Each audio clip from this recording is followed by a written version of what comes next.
Os BRICS estão na ofensiva, com ambições de desdolarizar a economia mundial e desafiar a hegemonia ocidental. O bloco, liderado por China e Rússia, propõe um novo sistema financeiro global.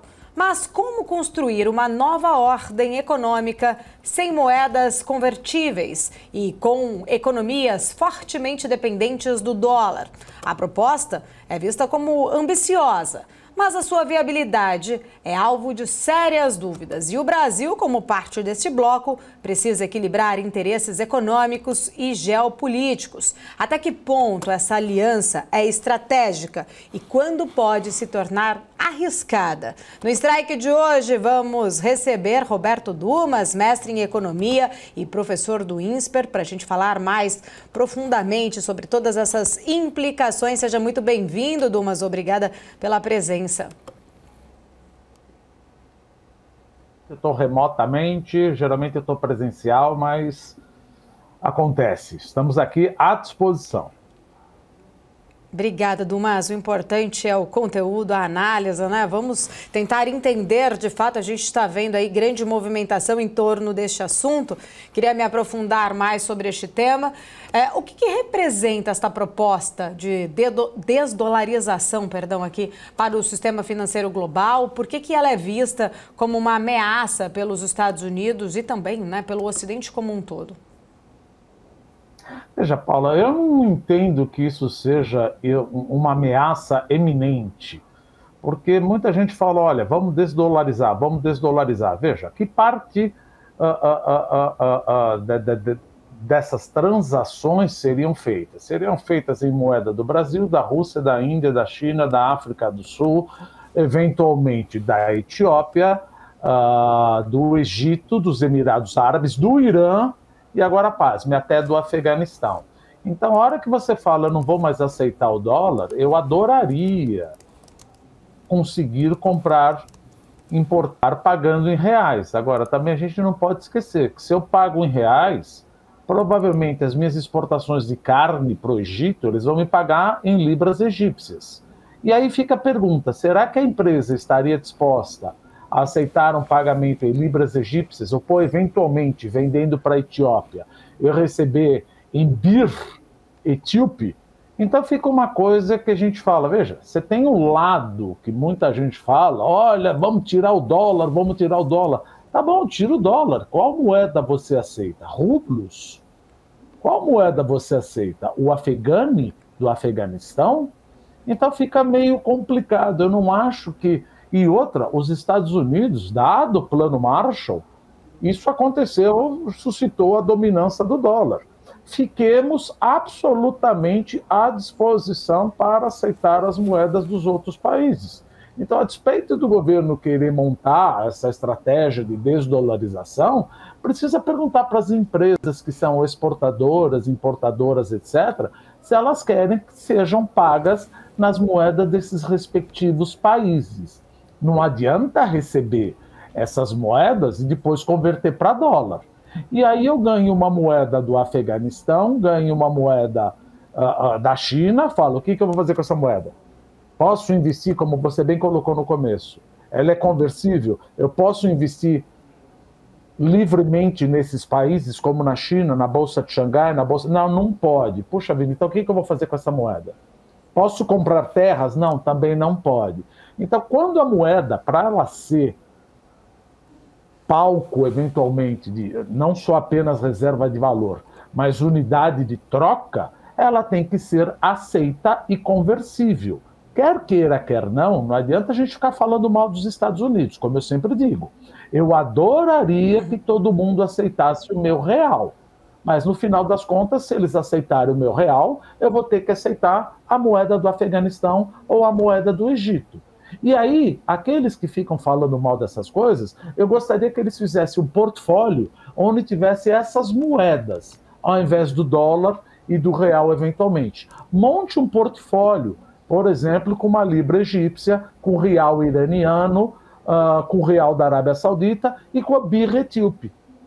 Já que muita gente, que inclusive fica no Brasil, escrevendo na internet, fala, olha, vamos tirar a dominância do dólar.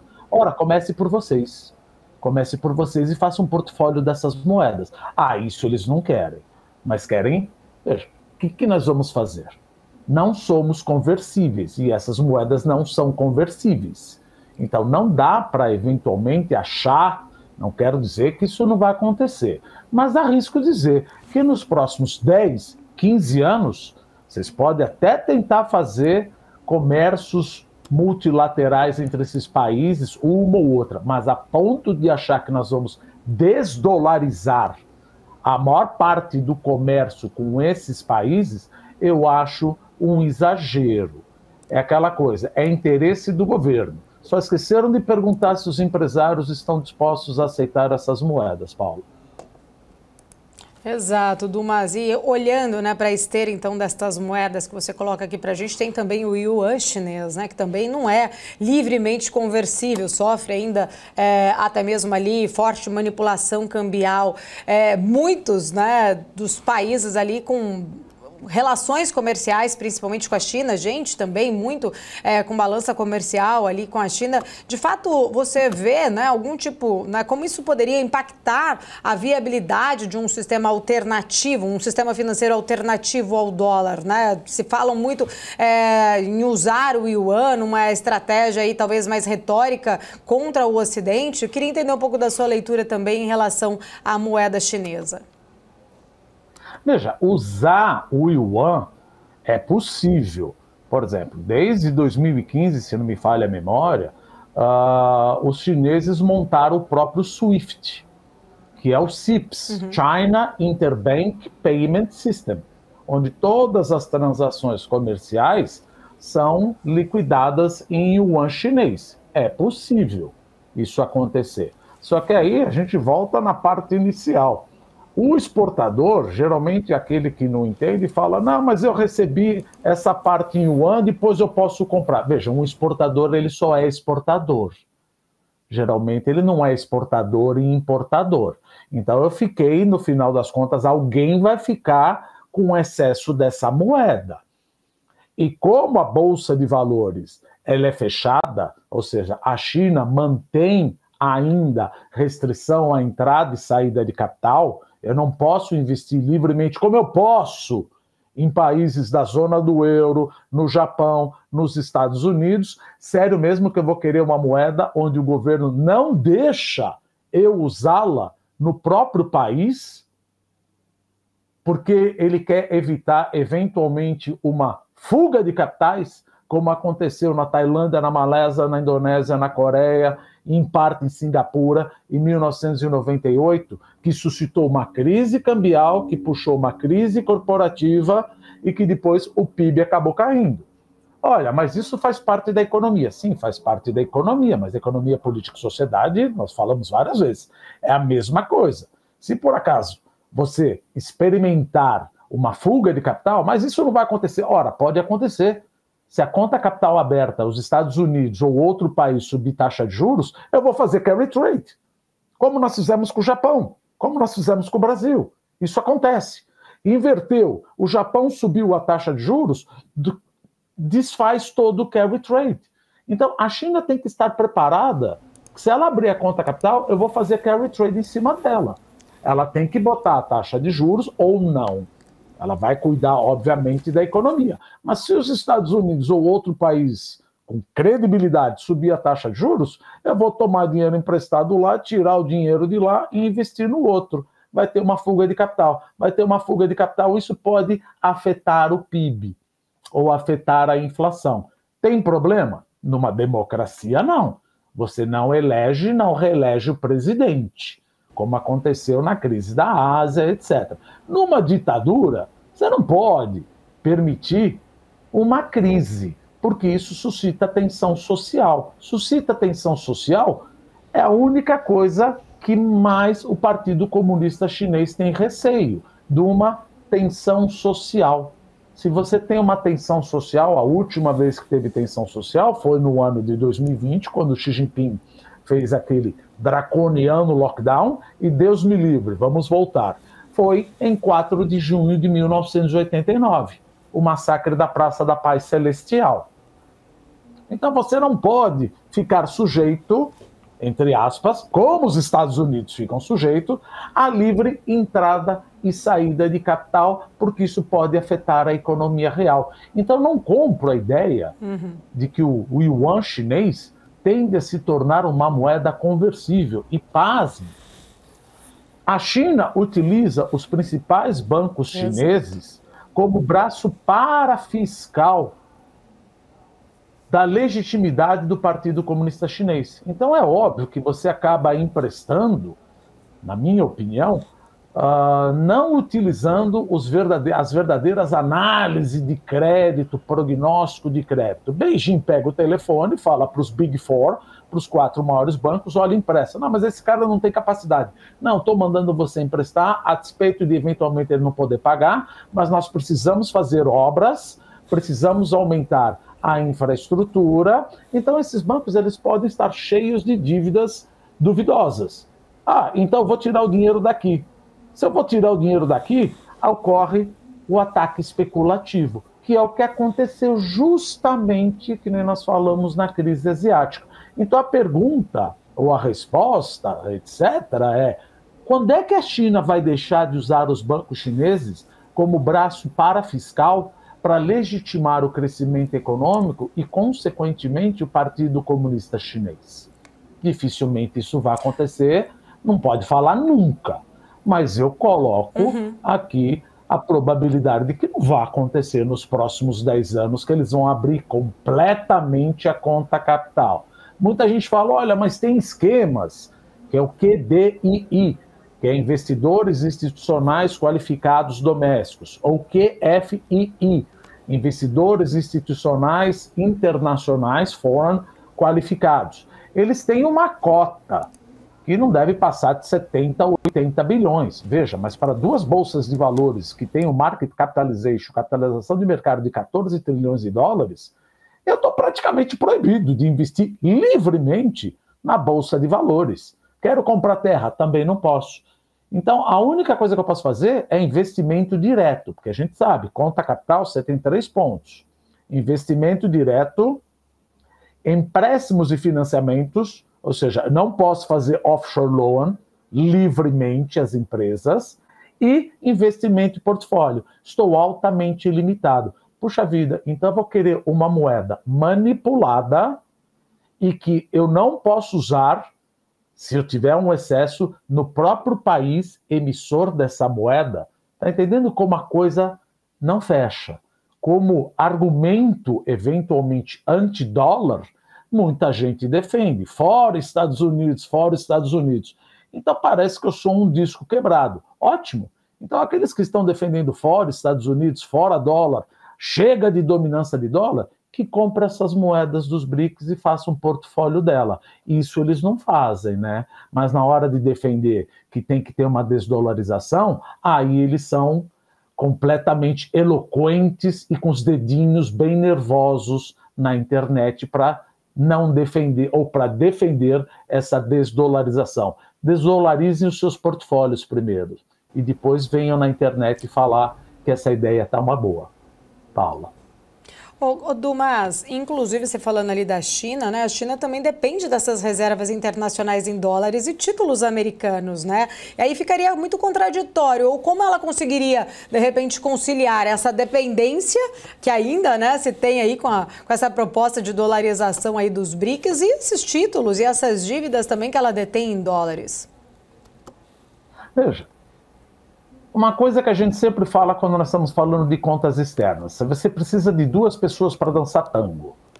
Se os Estados Unidos têm déficit em conta corrente, ele tem que ter superávit na conta capital. Se a China tem superávit na conta corrente, ela deve ter déficit na conta capital. O que ela faz? Ela pega esse excedente da conta corrente e investe em títulos ao redor do mundo. Vai comprar tudo em dólar. Gente, não tem tanto ouro, ouro. Não tem tanto ouro assim. O ouro explode se eu colocar tudo em ouro. E outra, ouro não tem a verdadeira liquidez que tem um título público.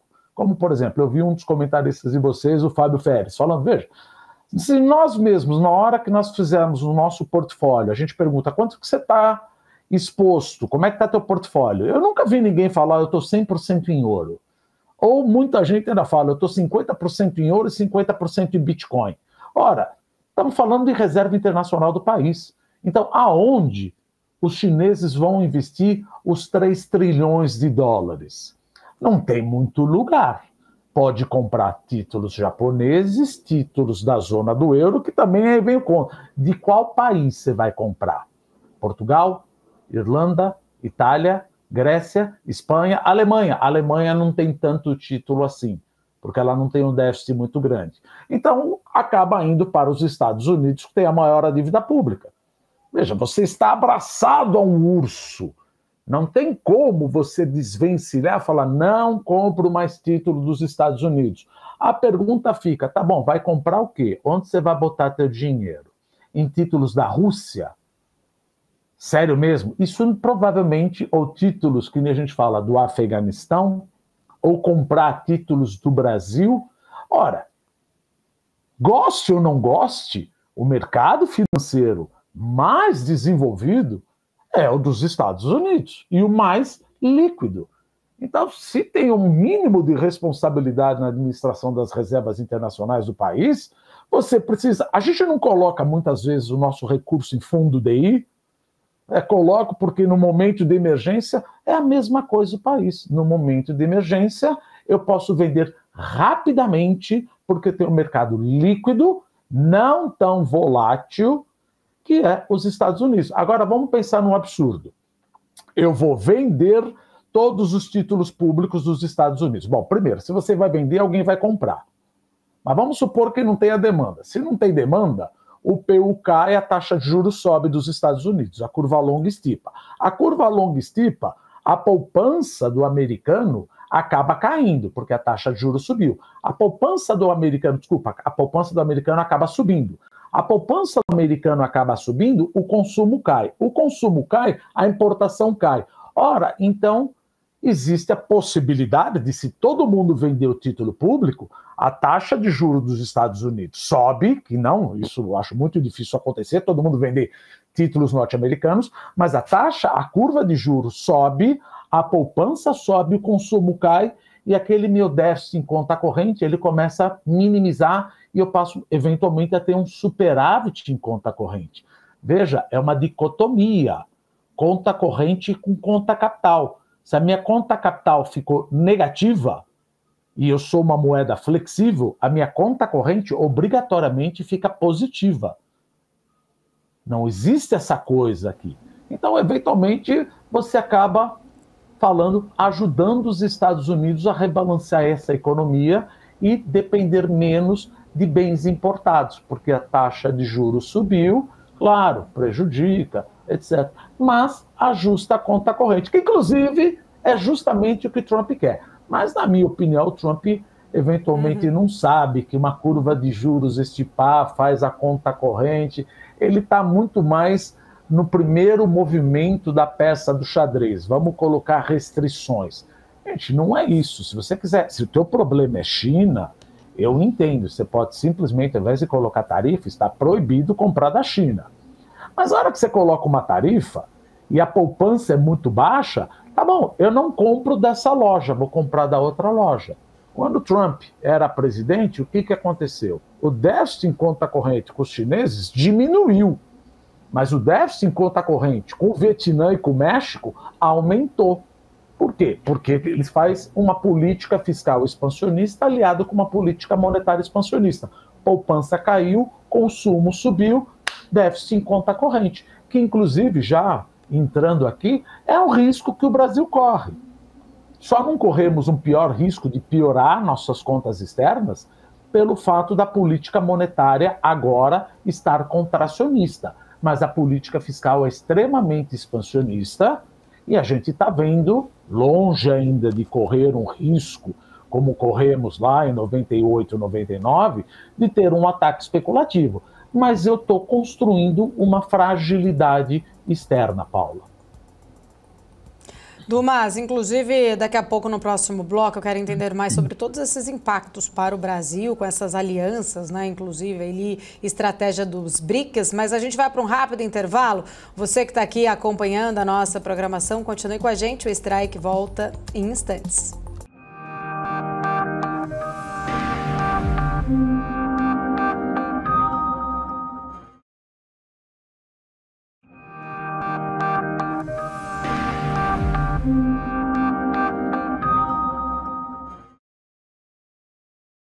Estamos de volta aqui no Strike, falando mais sobre os BRICS. Volto aqui com o Roberto Dumas.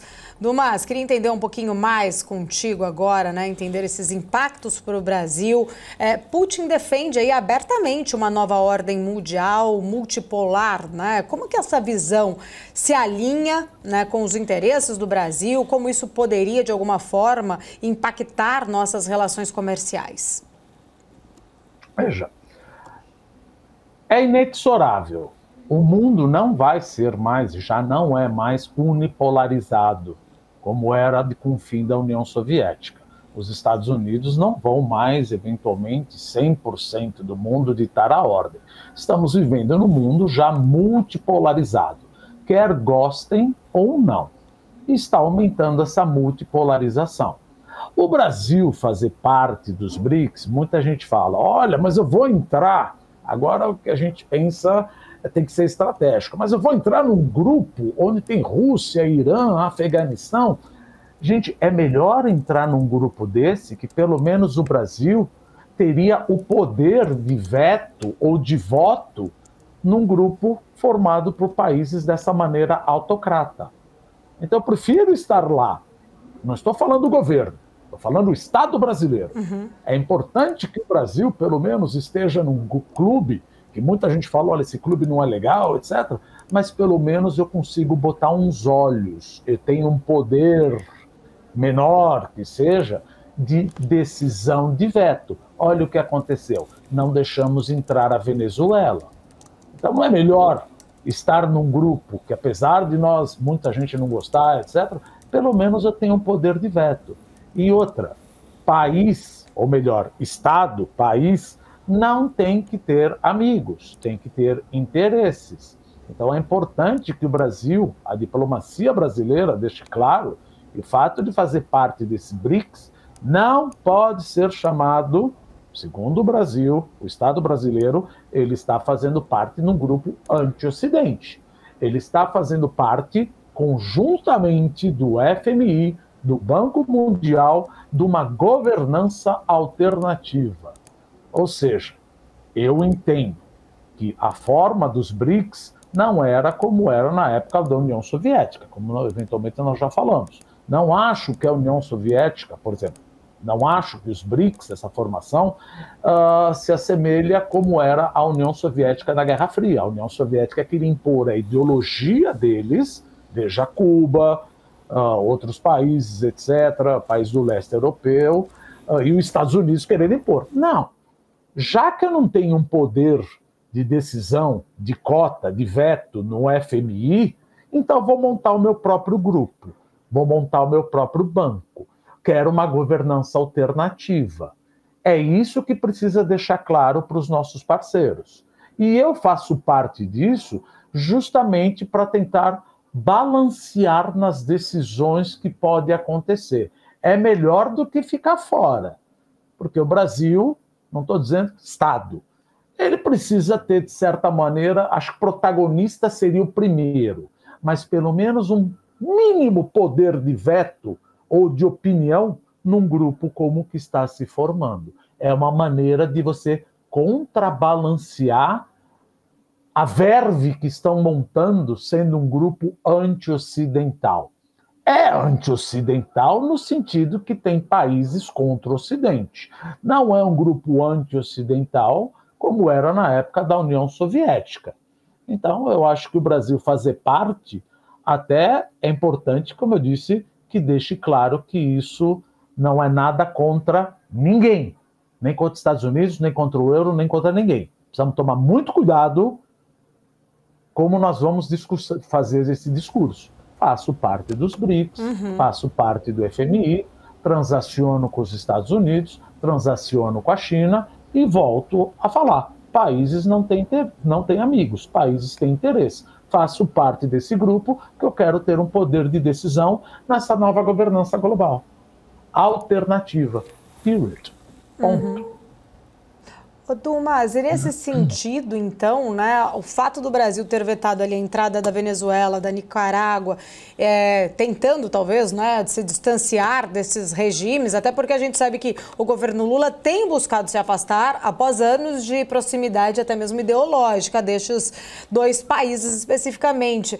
Você vê, então, isso de fato como um movimento diplomático mais estratégico nesse sentido? Com esse poder de veto? Veja, eu tomo muito cuidado que a gente precisa falar não de governo, de Estado. Não estou querendo dizer que quando o governo fala que a Ucrânia tem que sentar, se ele for esperto, tem que sentar. Cara, for esperto o quê? A Rússia pegou Luhansk, Donetsk, Zaporizhzhia, Kherson, Crimeia, tirou o acesso de Donbás e da Odessa, e aí vem e fala, senta para conversar. O que é sentar para conversar? Libera tudo isso e vamos ter a paz? Ou seja, se alguém vem e invade o Nordeste, o Sudeste e o Sul, o Centro-Oeste fala, gente, para ter a paz, vamos liberar essas regiões. Não, a Ucrânia foi atacada. A Ucrânia foi atacada. Mesma coisa que você pode dizer, você tem que manter uma posição equidistante. Não falar nada na Venezuela, da ONU, e falar de Israel, não estou defendendo Israel. Não estou defendendo os palestinos. Não estou defendendo Netanyahu, não estou defendendo o Hamas, mas tem que ter uma medida só. Se você atacou de um lado, então fale o que está acontecendo na Venezuela, fale o que está acontecendo na Rússia e na Ucrânia. Então, por isso que eu acho importante deixar claro que governos vão e vêm. É importante o Brasil fazer parte como Estado. Como governo, a gente sabe que tem uns perrengues aí, que a gente acaba indo para um lado. Mas, como a gente sempre diz, quer queira, quer não, o Brasil é uma democracia. Entra, sai governo, então o Estado brasileiro, vamos imaginar, ele vai tomar decisões, talvez não agora, mas no próximo governo, etc., que objetive a democracia. Poxa, mas é um grupo de autocratas. Tudo bem, eu vou lá e vou botar o dedo na cara, na mesma maneira, dado o meu poder, e falo, olha, não botar o dedo na cara, já está vendo que eu já não estou sendo diplomático, mas eu vou colocar e falo, olha, eu não acho isso adequado.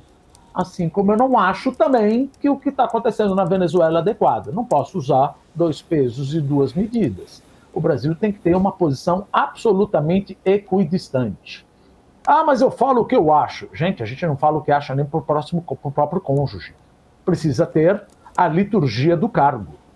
Liturgia do cargo é ver o que é certo e cuidado com as palavras. Senão você acaba enveredando para um lado e aí entrando na tua resposta. Isso pode afetar, por exemplo, num próximo governo dos Estados Unidos, uma retaliação comercial. Vai acontecer? Veja, se Trump ganhar, é óbvio que vai acontecer. Ah, mas você está defendendo o Trump, está defendendo o Câmara? Não estou defendendo ninguém. Por exemplo, só para ter uma ideia, como a gente não defende ninguém. Se Trump entra, só mudando um pouquinho de assunto, Paula, se você me permite. Se Trump entra, olha como a gente não defende ninguém, a gente põe preço. Se Trump entra, ele vai colocar tarifa de 200% em carros elétricos chineses. E se você pegar o gráfico de vendas do agronegócio do Brasil, China, você vê que a venda do agronegócio dos Estados Unidos para a China, na época do Trump, caiu. E a do Brasil subiu. Então o agronegócio deve estar falando, go Trump. Por outro lado, se eu coloco uma tarifa de 200% em cima de carro elétrico, aonde que os chineses vão colocar mais carro elétrico? No Brasil. Gente, tem mais carro elétrico no Brasil do que carro da GM e da Ford. Eles vão colocar mais carro elétrico. Então, a indústria automotiva deve estar pensando, go Kamala. Então, é importante a gente pensar quem é melhor para qual cenário. Trump é preferível pelo Putin. Por outro lado, a União Europeia prefere a Kamala. Porque o Trump falou, cara, vocês querem que eu te proteja na OTAN? Tem que pagar 2%. E o déficit dos países da União Europeia, principalmente Portugal, Itália, Grécia, Espanha, França, já passou de 100% e a curva de juros estipou. Então, o custo de carregamento está muito alto, a população está envelhecendo, eles não têm produtividade e agora, entre o Trump, eles vão ter que gastar mais com gastos militares. Então, a Europa prefere a Câmara, que a Câmara não vai roer corda com a OTAN. Então, veja, não tem essa da gente falar o que você prefere. Volta a pergunta, quem você é? Quem você é e o que você prefere. Mas, veja, a Câmara, de certa maneira, ela é previsível. O Trump, ele não é previsível. Nós estamos dentro do grupo dos BRICS, ele vai usar como argumento ou não para colocar tarifa na gente. Ele vai colocar tarifa. Aliás, não é que ele vai, ele já falou que vai colocar tarifa no Brasil e na União Europeia. Isso torna, veja, provavelmente juros e inflação, dadas as guerras, mais alta, como o pessoal fala em inglês, higher for longer. Taxa de juros e inflação devem diminuir. Mas como era nos anos 2000, isso acabou. Juros e inflação vão ficar mais altos do que na época dos anos 2000. E olha que interessante, foi justamente nos anos 2000 que a China vendeu um monte de excedente para os Estados Unidos e os Estados Unidos conseguiram manter o preço lá embaixo. Ah, mas a custa de emprego. Sim, a economia tem aqui e ali. O que você procura? Você trabalha em Detroit? Bom, se você trabalha em Detroit, então é igual o Trump. Você trabalha na Califórnia, veja, você tem o swing state, você tem tudo, enfim. Dumas, eu quero falar mais sobre cadeias globais de valor daqui a pouco, depois do nosso intervalo comercial. Você que está aqui acompanhando a BMC News, continue com a gente, o Strike volta em 2 minutos.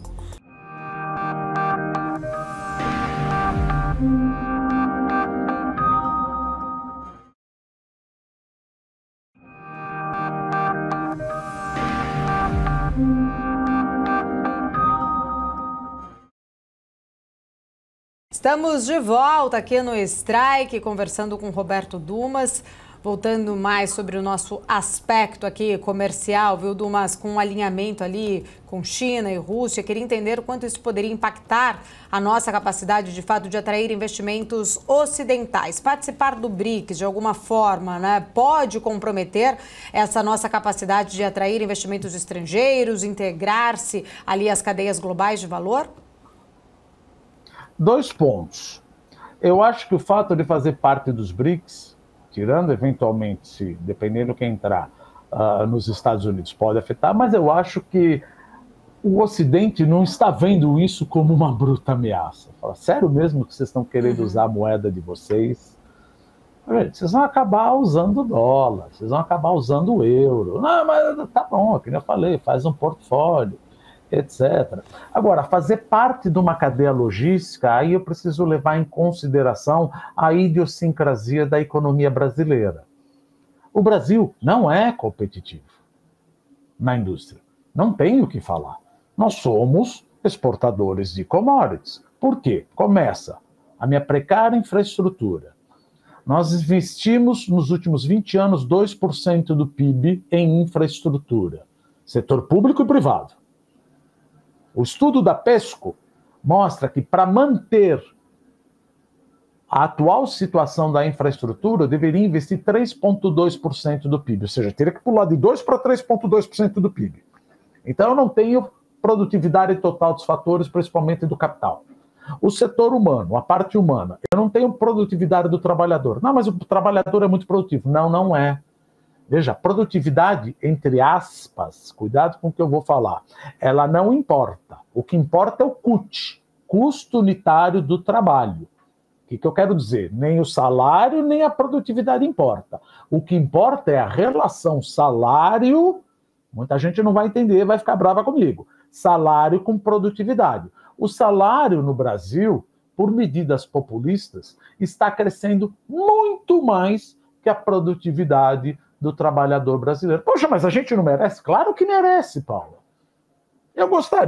O governo gostaria de dar R$1 milhão para cada pessoa, mas aí acabou a economia, entramos na contabilidade. Se eu pago um salário para uma pessoa, por exemplo, 43% da população brasileira não tem acesso ao ensino médio. E, pasme, de 1996 a 2022, o nosso salário mínimo em termos reais, acima da inflação, subiu 90%. O brasileiro ficou mais competitivo 90%? Não. Olha como eu perco a industrialização. Ah, mas e a taxa de juros? Taxa de juros é uma consequência. Vamos parar de queimar a cabeça e entender as coisas. Taxa de juros é alta porque o governo gasta demais e ele precisa pedir emprestado. Como a minha inflação foi de 12 trilhões percentuais de 1980 a 1994, e eu dei calote na dívida externa em 82, em 87, fiz o plano Collor, aconteceu também a que nós quebramos em 99. Veja, não quer dizer que nós vamos quebrar, mas eu não gosto da mesma credibilidade que os Estados Unidos. Então, quando o governo fala que vai gastar mais, eu peço mais taxa de juros. Eu peço mais taxa de juros, a curva de juros estipa. Então, o que tem a ver o Banco Central aí? O Banco Central pode jogar a taxa de juros para 2%. Só que eu, como financiador do governo, eu vou querer que ele me pague uma NTNB IPCA mais 7. E aí? O que tem a ver o Banco Central? Ele pode ser forçado, virar como era em 2015 e 2016, acho que não vai acontecer, forçado a baixar a taxa de juros, porque o discurso do novo presidente não foi lá essas coisas. Ele falou, vou olhar o interesse do povo brasileiro. O interesse do povo brasileiro é a inflação. É esse mandato do Banco Central. Não é outra coisa. Não é combater isso ou aquilo. Veja, eu preciso mexer nisso. Então o Brasil acaba perdendo, já perdeu a chance de fazer parte de cadeias logísticas. Como acontecia com a Coreia, como acontecia com o Japão, como acontecia com o Vietnã, como acontece com o México, etc. Políticas populistas é simples. Voltando na contabilidade, desculpa. Eu pago para você a capacidade de produzir 7 geladeiras. Só que a tua capacidade é de produzir 3 geladeiras por mês. Ora, o que acontece com o meu EBITDA se eu não passar isso para preço? Meu EBITDA cai. Meu EBITDA cai. O que acontece com o meu lucro? Cai. O que acontece com o meu lucro acumulado? Cai. O que acontece com o meu PL? Cai. Pronto, te mando embora. Então, por isso que a gente já atingiu o Nairu, que é o desemprego estrutural, que é a taxa de desemprego não aceleracionista, que já foi estimada, não é observável, em 7,5%. Nós estamos com um índice de desemprego de 6,6%. Infelizmente, dado o nosso salário, nós não somos qualificados. E o que acontece? Acaba fazendo outsourcing na Malásia, na Índia, no Vietnã, na China. Então, eu acho muito difícil, dada a idiosincrasia da economia brasileira, estar dentro ou estar fora do grupo dos BRICS me prejudica ou me ajuda em termos de fazer parte de cadeia logística. Eu tenho vários problemas. Educação fundamental. O Brasil precisa investir mais em educação? Não. O Brasil é um dos países que mais investe em educação do mundo. 5,3% do PIB. Não, mas tem que ver quanto que é por aluno. Tá bom. Em termos fundamentais, o Brasil investe $3.500 por ano por estudante fundamental e médio, que é 30% do que investe a OCDE, lá embaixo. Para a universidade, eu invisto $15.300, a OCDE, $14.000. Eu invisto muito mais em universidade. Ah, mas você está contra a universidade? Não, não estou contra a universidade, mas pega o histórico dos países que deram certo. Investe muito mais no fundamental, porque o meu budget constraint. Invista muito mais no fundamental, ensina a criança a ler e escrever e depois solta. E eventualmente eu não preciso tanto. Agora, nós estamos formando, semi-analfabetos. Tem faculdade Xiririca da Serra da esquina aí, formando. E que não sabe ler um editorial de jornal. Então, aonde que eu vou entrar pelo fato de fazer parte dos BRICS, achar que eu virei uma Índia em termos de produtividade, etc. Eu tenho vários problemas que, estando dentro ou fora dos BRICS, não vai me ajudar em termos de cadeia logística. Pelo que eu estou vendo, vai continuar sendo um país exportador de matéria-prima. Ah, mas eu não tenho empresa? Tenho 5 a 10 empresas realmente brasileiras internacionais. Não vale commodity. Dá para contar nos dedos de 2 mãos. Quantas empresas tem nos Estados Unidos, na China, eventualmente na Índia, ou eventualmente no Japão? Veja, perdemos o bonde da história. Isso sem falar do saneamento básico, se você me permite. 50% da população, que nem nós já falamos várias vezes aqui, não tem acesso ao saneamento básico. Nós estamos discutindo o acordo de livre comércio com a União Europeia há 22 anos. 90% da população da zona, da região norte, não tem acesso ao saneamento básico. Criança de 0 a 7 anos tem uma bruta plasticidade cerebral. Essa criança que não tem acesso ao saneamento básico, eu não vou dizer onde ela está nadando, mas todo mundo já entendeu. Ela vai ter doença de criança, ou seja, vômito, diarreia, subnutrição. Eu estou formando trabalhadores neurobiologicamente incapacitados. Cadê a indústria, nessa neoindustrialização, pedir mais investimento em saneamento básico? Não, peço mais dinheiro para o BNDES. Ou seja, sério mesmo que a gente acha que entrar nos BRICS nós vamos fazer parte de uma cadeia logística como faz parte a Coreia, como fazia parte Taiwan? Eu acho isso muito difícil. A resposta não está nos BRICS, está a resolver meus próprios problemas, Paula. Tem muito dever de casa, né, Roberto Dumas, para ser feito, de fato, antes de querer pular aí etapa e prestar a prova ali para o vestibular. Eu tenho mais dúvidas aqui para a gente continuar repercutindo sobre este tema. O Strike vai para mais um rápido intervalo comercial. Você que acompanha a programação do BMC News, continue com a gente. Voltamos em instantes.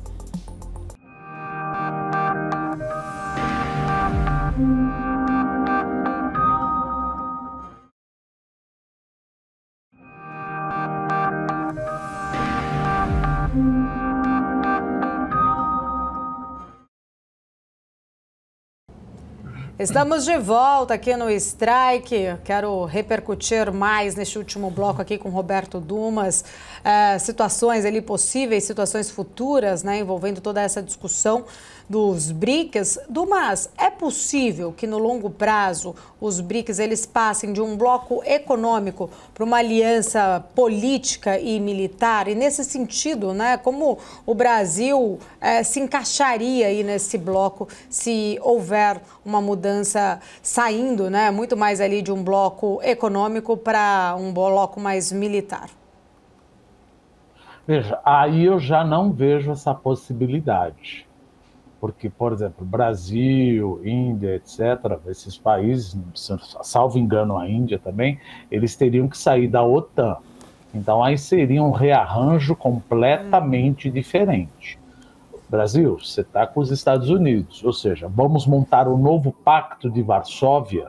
Eu acho que essa, por enquanto, não vi em nenhuma declaração um interesse de se transformar numa aliança militar. Aí o Brasil precisa pensar. Gente, nós vamos então voltar, temos a OTAN e Pacto de Varsóvia, leia-se BRICS militar. Eu não acho que isso vá acontecer. Aí o Brasil tem que pensar para que lado ele quer ficar, sendo que ele faz parte da América Latina.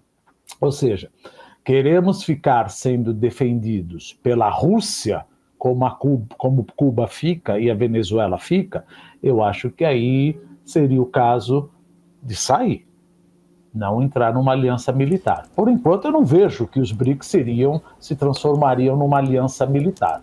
É simplesmente um grupo que busca uma nova governança alternativa financeiramente, globalmente, mas que por enquanto ninguém mencionou militarmente. Então quer dizer que, eventualmente, o Brasil vai mandar tropas para invadir a Ucrânia?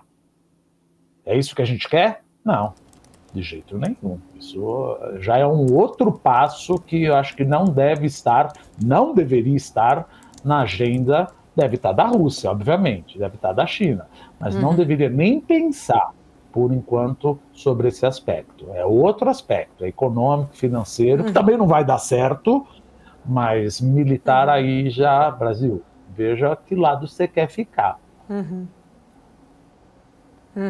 Dumas, voltando aqui para a questão mais econômica, né? Até a gente estava falando ali, de fato você trouxe num bloco anterior essa importância de ter um veto, de repente, igual a gente viu ali o Brasil tendo. Eu queria só entender se existe espaço para o Brasil liderar, por exemplo, uma agenda mais moderada dentro deste bloco, ou ali podemos, né, ter essa voz ativa, ou seremos sempre reféns das agendas chinesa e russa? Veja, por mais que nós tentemos dizer que não, o Brasil não tem uma voz, é melhor estar lá e gritar aos plenos pulmões, do que não estar lá. Então, se eles vão nos ouvir, eu não sei. Agora, se eu não estiver lá, certamente eles não vão nos ouvir. De novo, estou falando como Estado brasileiro. Então, eu prefiro fazer parte de um grupo onde eu possa balancear os interesses autocratas bélicos, eventualmente, vetando um ou outro, do que não estar. O que eu quero dizer? Veja, a minha voz não é grande. O Brasil não tem protagonismo nenhum nos BRICS. É Rússia e China, gente. Então é melhor sair. Não, se você sair, aqueles 10% que você tinha de voz, aí você perde de vez. Então é melhor eu ficar aqui e tentar ter algum, se é que existe, algum poder de persuasão. Então eu acho que é importante ficar.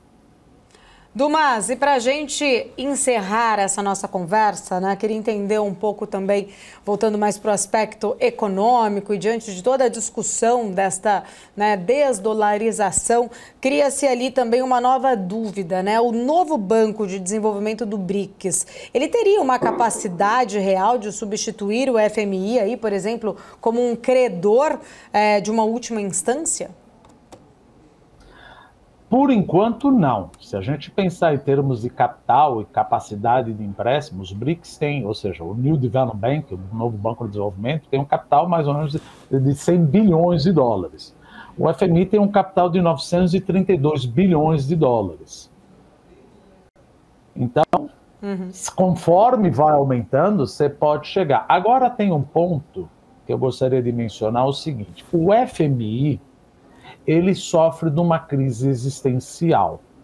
Porque quando foi montado em 1944, logo depois da crise de 1929, Keynes, John Maynard Keynes, economista britânico, falou: precisamos montar um fundo, junto com o Banco Mundial, que possa ajudar países em dificuldades nas suas contas externas. Sim, mas no final das contas, o FMI, ele empresta desde que ele tenha uma carta de condição onde o país para quem eu estou emprestando seja capaz de gerar caixa para me pagar de volta. Gente, mas se eu estou falando que eu estou com um problema e você quer que eu solucione meu problema, eu estou te usando para solucionar meu problema.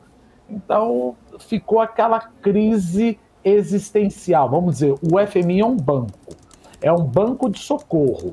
Mas como a gente sempre diz, se ele é um banco de socorro, eu te chamo quando eu preciso de ajuda. Eu não quero que você me dê o dinheiro e jogue um monte de condicionante na minha cabeça. Sim, mas veja, o dinheiro é meu. Então ele sofre de uma crise existencial, que a gente entende do lado do cotista, falar, não quero dar dinheiro a fundo perdido. Por outro lado, o FMI fala, você foi montado, Keynes montou esse fundo justamente para ajudar quem está com a corda no pescoço. Eu estou com a corda no pescoço, você me empresta dinheiro e pede para eu estressar mais ainda? Então, olha a crise existencial. Que isso daí, essa ideia não é nem minha, é do economista Nouriel Rubini. Ele falou, existe uma crise existencial. A gente entende os dois lados. Quem está pedindo dinheiro quer ajuda. Quem está dando dinheiro quer emprestar, mas quer receber de volta. Sim, mas ele foi fundado justamente para, eventualmente, dar o dinheiro com perdas. Vamos pensar assim. Não, não é assim, porque eu não vou dar dinheiro a fundo perdido. E aí, eventualmente, o novo Banco do Desenvolvimento, ele tem que chegar e falar, tá bom, eu sou diferente do FMI.